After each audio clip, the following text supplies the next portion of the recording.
یعنی وقت ارزشش در کجا هست؟ در اون لحظه که ملک الموت بیایه و برات بگویه که یا فلان در تمام دنیا گشتم، یک قطره آب در رزق و روزی تو باقی نمانده که بنوشی.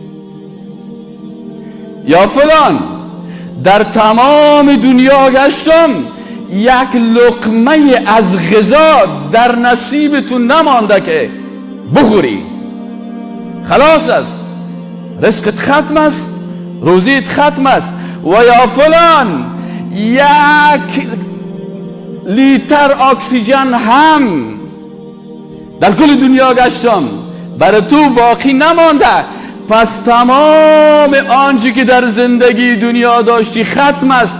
اگر برش بگویی که من هنوز جوان هستم، هنوز امید دارم، هنوز برنامه های برای زندگی دارم، هنوز خانه می سازم، هنوز زمین خریدم، لکن برات میگه که اذا جاء اجلهم، وقتی که اجلش بیایه، فلا یستأخرون ساعتا ولا یستقدمون، هیچ کس حق نداره که آنچه را که رب ذوالجلال برای تو تعیین کرده یک ثانیه هم پس و پیش شود. پس باید بموری.